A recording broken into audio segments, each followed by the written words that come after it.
I have nowhere to put you guys. But I'm pissed. I'm mad. I was supposed to go live at the gym, and it didn't happen. So I want to talk about motivation. Who is motivated to go live? Times 3, now you're in my car. Dude. Determination is the key right here. I am determined to go live. So we're going to try this again, and hopefully we work. So we're going to drive and talk at the same time. This is a different live. This is driving with Mustard. This is how Mustard doesn't pay attention to the road. This is how Mustard talks on her phone when she's driving, because fuck it. We're gonna do it this way. Motivation, right? We're motivated. Highway Patrol. Hi. So, a little bit of a different live today because the studio that I have set up wants to flip me off all the time and not work. So, instead of sitting in the other room that also doesn't work, the seatbelt, we're gonna just enjoy a nice drive. Second time, dude. Red, this is number 3 actually. So now you guys are all in my car. You have your seatbelts on because there's a police officer in front of us, and I want to make sure I tell him all of you have your seatbelts on.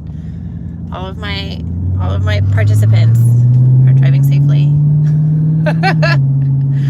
Yeah, this is number 3. But it's all good. It's all good. Because what I'm going to talk about, I can do anyway. It's more of a relaxed live stream. So hopefully you all don't see me get in an accident today. But today was about, obviously, motivation. Clearly, like I said, I'm motivated to do this live.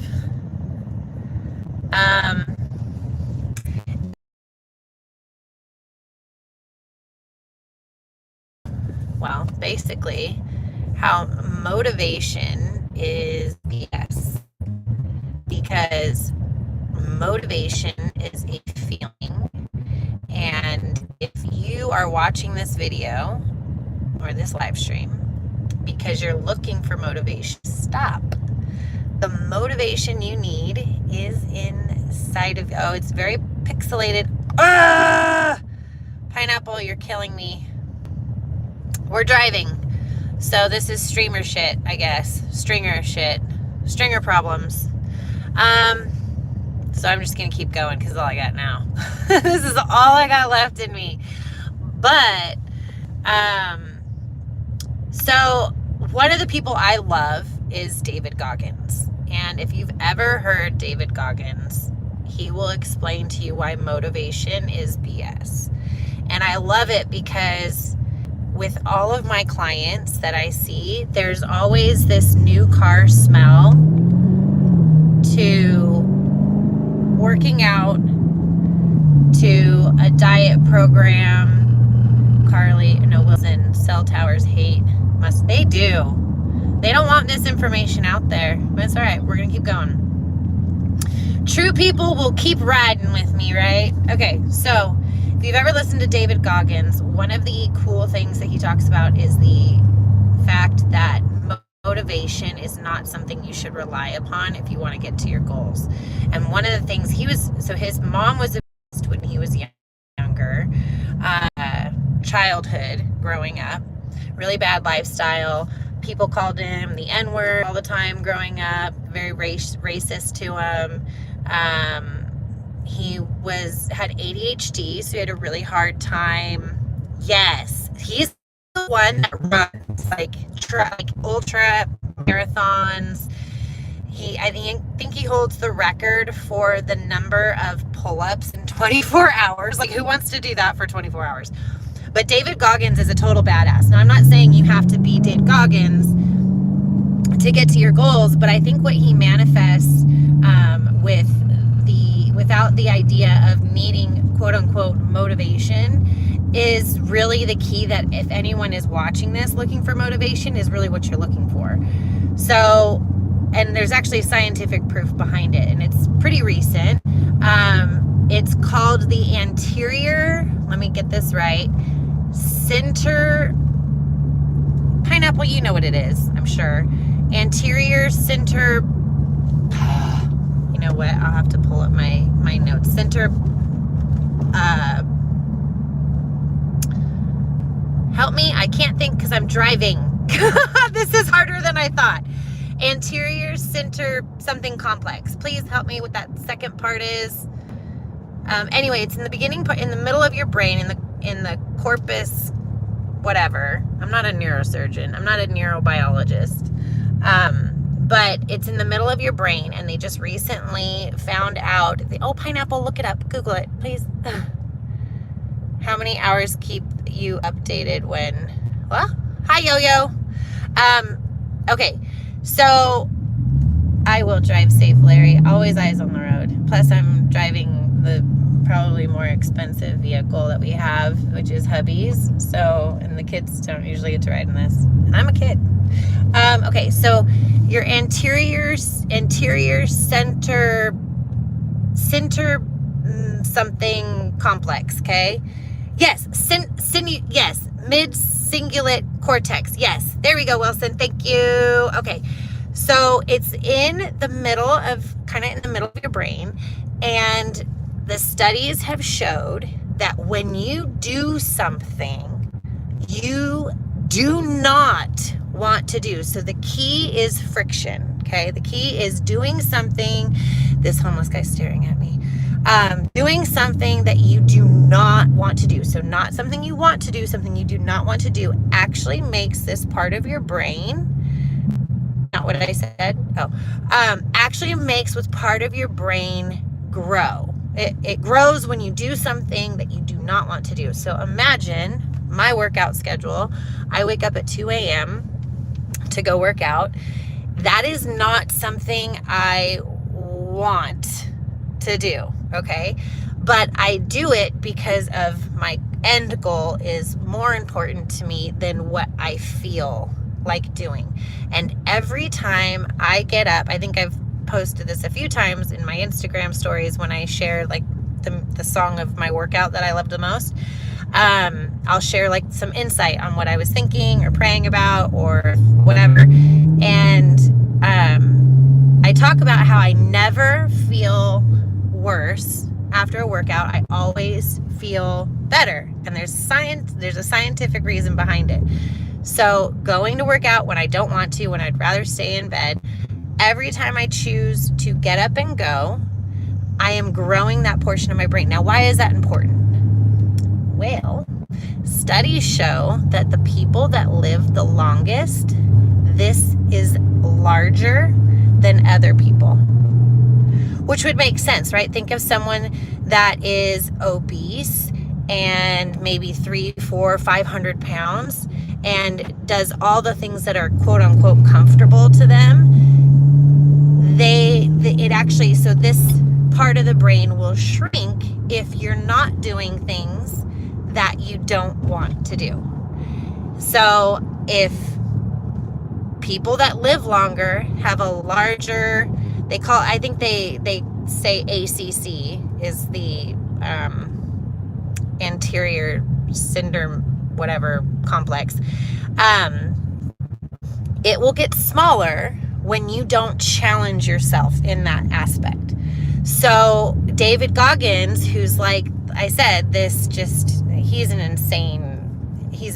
insane, but insane in a good way. He had no idea about this part of the brain, but would talk about how he would kind of look at himself in the mirror and be like, come on, you know, sorry for everyone that doesn't like cussing, but this is literally what he said. He's like, come on, motherfucker, like, let's go, you know, you're a piece of shit, you're so fucking lazy, and but it was what he needed to kind of get himself out. And part of that self-talk of like, you know, screw motivation, basically, like you're basically choosing this. So when he's finding out about this ACC, he's like, it makes total sense, because his willpower, and so that's what they're kind of associating willpower, perseverance, and happiness to, is how big this part of your brain is. So you seem to smell like a stale fish. Sorry, I repent, mods. What? Sula, if you can smell through the internet, you're a unicorn. Yeah, I heard trolls smell too, though. They smell super fishy. Super fishy. Anyway, so the thing that David Goggins was talking about was like every day he would wake up and he wouldn't, it was hard for him. He had ADHD. He couldn't read. He was over 300 pounds. He was working at a job that could barely make money. And something just clicked in his head, and he was like, I can't stop stop looking and hoping and wishing that I'm successful and not willing to do what it takes to do it. And he's like, I know what it takes to do it. And obviously we all know, like, it's all going to be hard work. It's all going to suck. It's not going to be fun. And like I said, there's unicorns in the world that love to do cardio, but most people do not want to get up and go run 200 miles like he's doing, or, go freaking work out at 2 a.m. The reason why I do that is so I can be available for my kids. I can do my job during the day, and otherwise I put it off to the side. So I know myself, my biggest thing, if I put off working out, I'm not going to do it. And then on top of it, I know if I work out after 12, my hormones are just going to get all as I get older. So I have to do what I do what I know I have to do, not what I want to do. And so when people are looking for motivation, what they're really trying to search for is just that inner choice to fucking do it. You know, like, stop giving yourself excuses. What would you do for your kids if you have kids? What would you do for your kids? Ooh, police officer, hi. What would you do for your kids? Oh, he's out of service. Okay. So what would you do for your kids? Would you tell your kids that they can go eat gallons of ice cream when we do that after they go to bed? And let's be honest, because I know I did. I know I do. I know I have those moments, right, where I give in to what I feel like, even though I just told my kids they can't have more dessert, or they didn't eat, what they were supposed to, so they can't have this, and yet I'll go out and not have a meal and eat dessert, right? So we can expect this of our kids, but we don't expect this of ourselves. Or we tell our kids they have to do their homework or do what they know they're supposed to do to get to a certain goal. And yet when it comes to our health and other aspects of life, we're too lazy and we're afraid to admit that. And if you are able to admit it, which some people are and they laugh it off, there's nothing to laugh about if you are obese. And I say that with all the love in the world, because it's not funny. You could die. You are making choices that make it a higher likelihood. And if you have people that depend on you or people that love you, I think it's our job, especially as a parent, to not only be there for our kids as long as we can, but to set that example for them so then they're not suffering later. Because I can't tell you how many habits, and no offense to my parents, they didn't know. My parents had no idea the stuff that I know, the stuff that I've learned. I'm teaching them. But my kids sure as heck know. They sure as heck tell me, Mom, that's not enough protein, or Mom, Bailey didn't have, all of her protein before whatever, or she only ate carbs and no protein, like they know. And it's cool because they're not going to suffer the way that I suffered. They're going to have that mentality already kind of set, which is really cool. It's something that I know, like I said, for me, I had to struggle. I struggled in high school. I had an eating disorder. I weighed 105 pounds. I would go eat. Oh, there's my kid's school. I would go eat a cheeseburger, chocolate chip cookies, fries, and a Diet Coke before a basketball game in high school. And I would go through the drive-thru, get to the gym, get dressed, start my stretching, and then go throw up. And then go out and play.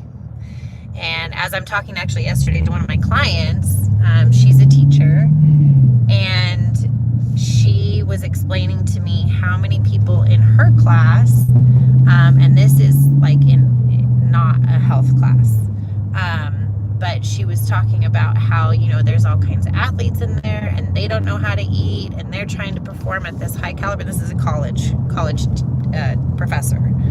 And she's training actually for her first show. So this is really cool. She looks amazing. But she's talking about how these girls and these guys, and they're in there and you can tell their eating is obviously subpar. A lot of that has to do with finances, but it doesn't have to be expensive to eat healthy or to eat balanced. And we should go over that in a live stream too, about cheap ways to hit your macros. We kind of have touched on that. See, well, Larry, your motivation swings with your mood because it is mood. It is a feeling. It's fleeting. I mean, I can't tell you how many times I've changed body parts that I love to work out throughout the years. Some months I will go into the gym and I just love training back. Just love it. Right now, I despise training back. Don't know why. I hate it. Every time it pops up on my thing from my coach, I'm like, no, I don't want to do it. But I think that's the problem, is we're given all these sugar-coated, you need motivation. You just look at your kids and find that motivation, or go outside and be grateful to be alive. No, look at yourself in the mirror and say, I'm choosing this. And this is just my opinion. It might not work for everybody. But I can totally relate to David Goggins because I just fucking do it. People ask me how, and it's I just do it because I know if I don't do it, I'm not going to get the results I want. And if I don't get the results I want, I can't blame anybody but myself. I can't. And in my opinion, nowadays, accountability is lacking. Accountability with your kids, accountability to your house, accountability to your job, accountability to your health. I mean, work ethic is so downhill. Talk about motivation to be healthy. How about motivation to just be a good person? Or how about motivation to just do a good job? How you do one thing is how you do everything. And I didn't feel like doing anything. Stop, you're making me laugh. But seriously, how we do one thing is how we do everything. And when I'm slacking in my health and my nutrition and my workouts, I'm usually slacking in a lot of other areas too. It's totally hand in hand. But let's talk about work ethic. I've got an old employee that I fired. I've talked about this before, because she was giving clients 6 bananas per meal, 5 meals a day, or in just, give it any other food off of the food list, times that by 6 times what it should be. Because you can have a banana, but not 6 in a meal. So when I found out she's telling our clients they should have 400,000 calories per day and they're all getting the same meal plan and she knows how to do this, it's just a lack of work that she didn't have the motivation to keep doing a good job. She didn't have the motivation despite getting paid ridiculously, and now she's fucking suing me. She's suing me because she didn't do. I'm not even kidding you. I had to do a fucking deposition. I'm crying the deposition about how I literally kicked my daughter out of her room and made her share a room with her sister because this woman's ex-husband supposedly spit in her face after cheating on her. Connecting. I moved all of Bailey's stuff out of her room and to Ross, and I sheets and like rugs and things to hang her stuff up and stuff for the bathroom. I wanted her to feel at home, and I moved her ass in right away. And this girl thinks that she is entitled to something because she wants to be negligent at her job. Like, this is the type of mentality